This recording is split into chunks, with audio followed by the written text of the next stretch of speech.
Ah, selfishness. There's that magical word that immediately gets you labeled as a greedy villain in the morality play that we call life. While most of us may have gotten used to how selfishness is mostly or almost always portrayed as a negative trait, that isn't exactly our point to make in this video. In fact, it's quite the opposite. The bad PR of selfishness. Yeah, I hear you. How dare you glorify selfishness? If that's not what you said out loud, we're pretty sure you thought it at least once. Calm your nerves already. I'm not saying you should get yourself to start stealing candy from kids or hoarding toilet paper during a pandemic. Nope, this video is not aiming at making you selfish and arrogant people. I'm talking about a concept called wise selfishness. Intrigued? Good. Stay that way because it only gets better.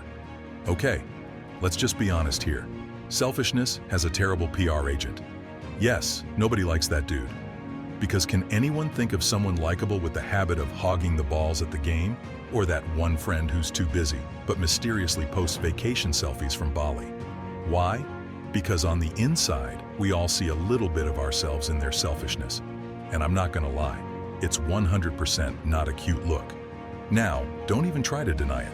There's got to be some point in time when we accidentally took the middle slice of bread because it's softer, or maybe we tried to get the last bit of pizza. If you think no one saw or noticed, George Carlin called you out on this a whole number of years ago. But here's the thing. While society shames selfishness, science and ancient wisdom may have a little more to say about it than we might already know. Now, science suggests that a dash of selfishness might actually be the secret sauce to a happier life, which means it's kind of important that you have a little bit of selfishness inside that very wonderful heart of yours.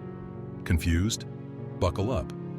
Okay, so here's the thing. To execute our so-called mission for the day, we're going to need a few reliable examples. Let's take the Dalai Lama, for instance. What better example than His Holiness to explain what it is to be selfishly happy? So if you fly all the way to Dharamsala, India, to meet His Holiness the Dalai Lama, you'd know that this ain't no ordinary man. If you're out looking for a role model or some sort of inspiration, he's the man. This is a man possessing a whole lot of wisdom, a lot of which would change so many aspects of our lives. He already has a story that will both shock and excite you at the same time. For starters, this man was recognized as a spiritual leader at the wee age of 2. Yes, the man was only a toddler when people realized he was meant for much greater things. And before he could even be called a fully grown adult, he was exiled at 23 years of age. Well, that may not be the best part of his story, but it sure gets better, and it's undeniably interesting too. Have a look at him now, 87 years old, and an absolute role model for everyone who walks the earth.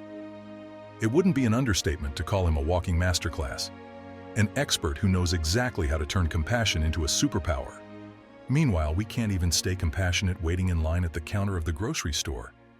Raise your hands if you've lost your cool in a queue. I know I have. Anyway, the whole point of bringing up the Dalai Lama is to talk about a little truth bomb we could all use in life. Drumroll, enter wise selfishness. Now, we're not talking about your run-of-the-mill Netflix binge last cookie kind of selfishness. This is the mind of selfishness that won't trip you into guilt for being selfish. When we say wise selfishness, we're talking about the kind that blends self-interest with compassion. And guess what? According to His Holiness, it appears that the best way to make yourself happy is by making others happy. Now, that's a little more twisted than it sounds, isn't it? Because trying to make others happy, isn't that what we were taught selflessness is? How in the world could that be selfishness, you might wonder? Well, here comes the kicker. Altruism isn't about being a doormat or volunteering 24/7 while ignoring your own needs. That's what one very famous Tibetan teacher called idiot compassion. As much as people benefit from it, no one really likes a martyr. Why is that? This is especially when they make you feel guilty for living your best life. How much of it are you going to enjoy knowing that someone absolutely threw themselves away for you to have it? I'll answer that, close to zero. Now, to understand this whole concept, you're going to have to think of selfishness and selflessness as a spectrum. Wise selfishness sits right in the middle of this very wonderful spectrum we've painted out for us to understand this. We see wise selfishness as a golden zone, where you're kind to others but not at the expense of your own sanity. It's like sharing your Netflix password, generous, But you still set boundaries because, let's be real, no one's watching on your account at 3 a.m. Now, if at all the wonderful example of the Dalai Lama isn't enough to convince you, let's try something else. Allow me to hit you with some cold, hard science. Yes, science. Psychologist Adam Grant, in his book Give and Take, calls this strange or unusual behavior. Basically, what he's trying to say is that people who are generous and mindful of their own needs tend to be the most successful and happiest at work. It's a total win-win. You get brownie points and you also get to keep the brownies. Kind of conveniently cunning, don't you think? A lot of research on this very subject also kind of shows that being kind triggers the same brain pleasure centers as dessert. Yes, generosity gives you the same high as chocolate cake, but with a much lesser struggle of having to decrease calorie intake. So, hold the door open for someone today.